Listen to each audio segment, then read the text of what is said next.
Hey guys, so I've wanted to create a holographic print for quite a while now, and I've tried to find reviews and videos online of different products, and it has been really hard to find anything sort of useful. So I've decided to take the leap, and I did purchase this technicolour kit, which is from Culture Hustle, which is a holographic powder that you add on with like a sticky glue. And I'm going to do a tutorial because I couldn't find any more. So I've got my glossy print here, and we're going to add some holographic bits onto this to make it like a rare shiny card like you would get with Pokemon or Magic the Gathering or something like that. Cool, so let's get started. My first step is going to be create some texture, because as you can see on the glossy print, if I put any type of glue or liquid on there, it's just going to bead up and I'm going to get a really uneven texture. So the first layer, we're going to use a gesso primer, just regular that I use to prime a lot of my canvases. I'm using the smallest brush that I could find. It is a mini detailing brush, usually made for painting miniature figurines for Dungeons and Dragons or Warhammer or something along those lines. And I am just coating the exact places that I want my shiny parts to be.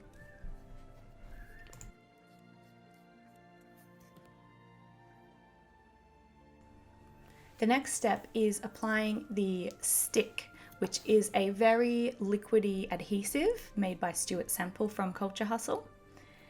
I have already done a patch test with this, and I feel like less is more, because you want it to be quite dry to make it actually sticky and to make the powder go on as easy as you like.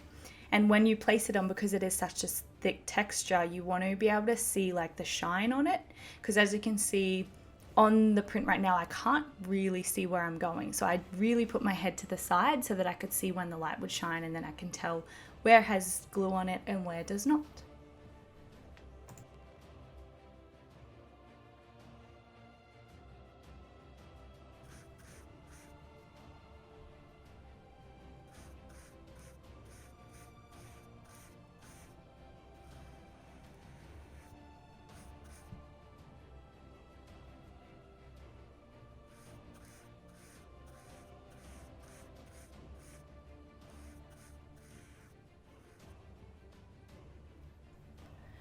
I applied a couple of layers of stick, mostly just over the places that I felt like weren't fully covered. And if this goes a little bit over the gesso, that is fine, because you don't want to see any white coming through, but it gives you a really good outline of where you are placing the sticky stuff and where you are going to be placing the powder in the end.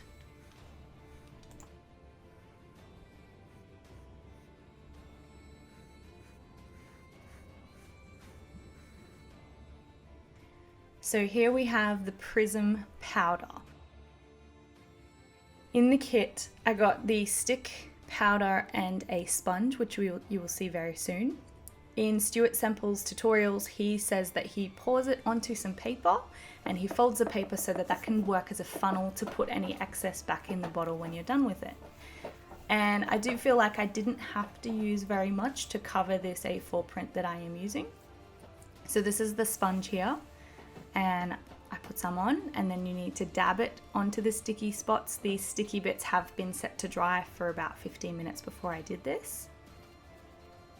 And the last step is you need to rub it in. So I dabbed it on quite loosely to make sure that there was lots of pigment there, and then I rubbed the sponge very gently over the top, trying not to move any of like wet paint or glue underneath it, but just to move any little bits of glitter into the gaps that might be there.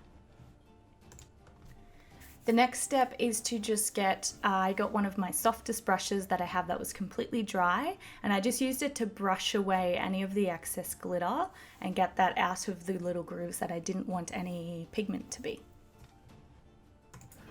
Now this little scraper tool I got out of a Warhammer miniature paint set, and I'm just using it to scrape around the edges of where I've got all the prism, just to crisp up some of the edges there. But you have to be really careful, because using a sharp tool like this can lift up the ink from the actual print itself. So I was just being very gentle, but just trying to get any of the bits on the top as clean as possible.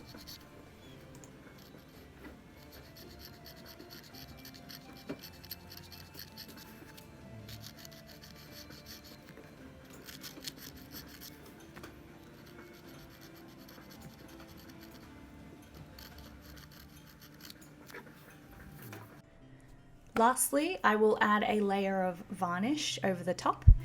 I am hoping that this will dry clear and glossy, so you shouldn't notice it in the end, but it will just be a seal to make sure that none of the powder starts to fall off over time. You usually put varnish over paint to make it last for years and years and years, so that is exactly what I'm trying to do here.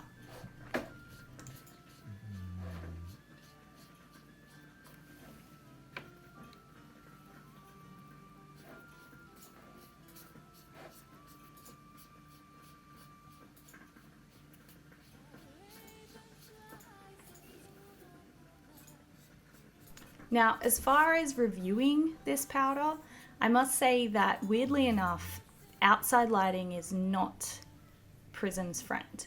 I didn't get as many colors. It did look shiny, but it didn't look holographic. Where when I was inside and I would just use a normal warm white Edison bulb, I could really get those oranges and pinks and blues and greens to come through, which gave it the exact holographic look that I wanted. So I am really happy with it. It's quite expensive, so whether there are other and better things on the market, I don't know yet. But it was quite impressive. Yeah, I was happy with it. Thanks for watching.